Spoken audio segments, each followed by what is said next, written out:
Oui, aujourd'hui, je suis fier qu'Étienne ait pu reprendre l'entreprise. C'est pas toujours quelque chose que l'on envisage en fait de prendre la succession ou en tout cas de choisir le même métier que ses parents ou de son papa. Moi, ça n'a pas été quelque chose d'évident. J'aimais le travail du bâtiment.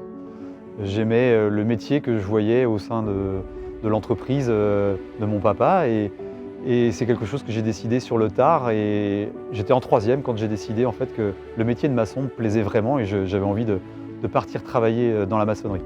Moi j'ai aimé en fait ce que je voyais, j'ai eu l'impression qu'il y avait des valeurs et des savoir-faire déjà à l'époque qui me plaisaient. J'entendais déjà parler mon grand-père également du métier, je suis la 4e génération. Et donc ce sont des choses qui se sont transmises. J'ai vraiment eu l'envie de continuer. C'était un peu inconscient même à un moment, mais de continuer. Mais pas forcément dans l'entreprise familiale dans un premier temps. Oui, aujourd'hui, je suis fier qu'Étienne ait pu reprendre l'entreprise. Ça, c'est vraiment quelque chose qui, pour moi, me fait plaisir.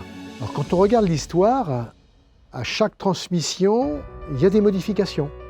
Étienne en a parlé tout à l'heure, au niveau technique, innovation, ben oui, on est dans l'air du temps, hein. On vit aussi aujourd'hui au XXIe siècle, hein. Et non pas comme mon arrière-grand-père ou mon grand-père à l'époque.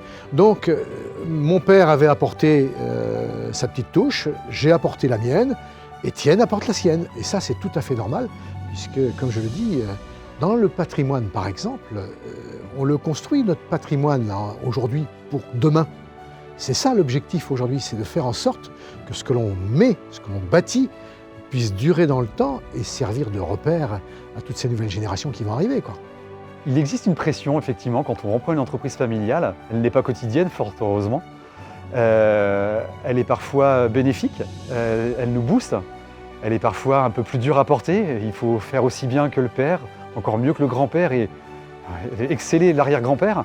Mais c'est quelque chose qui nous porte. Chaque jour, on pose sa pierre, mais on construit. Donc on va de l'avant et on essaye de s'appuyer justement sur les savoir-faire, les erreurs ou les événements, l'histoire de mes prédécesseurs pour ne pas recommencer ou en tout cas savoir qu'on peut s'en sortir quand même et en tout cas on va de l'avant en tout cas, c'est primordial.